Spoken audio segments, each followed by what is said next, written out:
Hey, it's Bob Filka here, the week of March 20th for the Friday finish.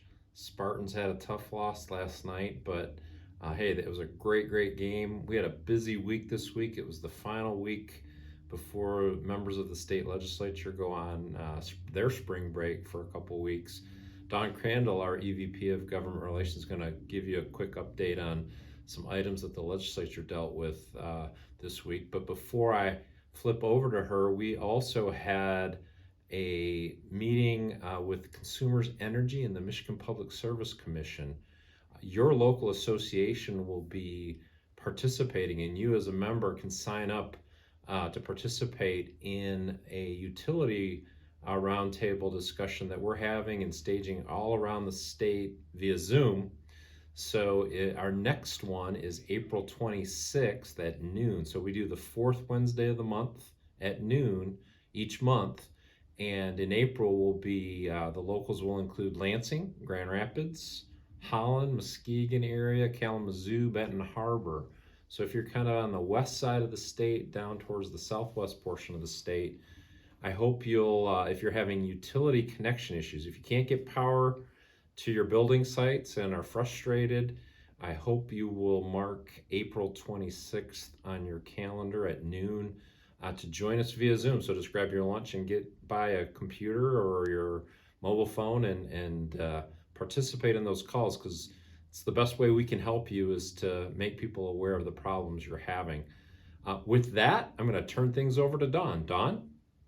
It was another busy week for housing in the legislature this week. I want to give many thanks to Senator Sam Singh and each of his Democratic caucus members who voted in support of the tax increment financing bills, Senate Bill 129 through 132, which will now allow residential construction to be included in the TIF process.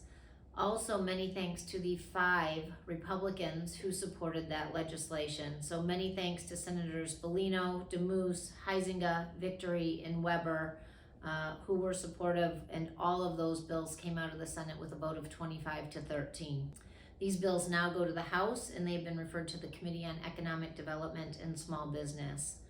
It was also a great week in the Housing Subcommittee. The Housing Michigan Coalition had the opportunity to present before that committee this week, and many thanks go to Chairman Kevin Coleman for allowing us to come in and talk about the initiatives before the Housing Michigan Coalition and the need of housing across the state at all levels, and to all the committee members who asked amazing questions and included us in some very robust conversation.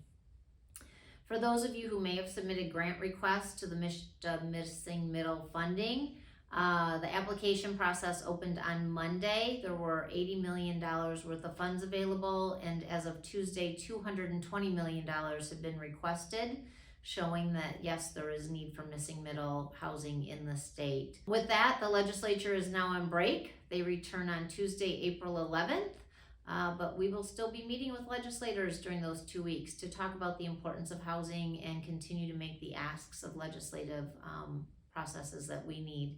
So with that, I hope you have a great weekend.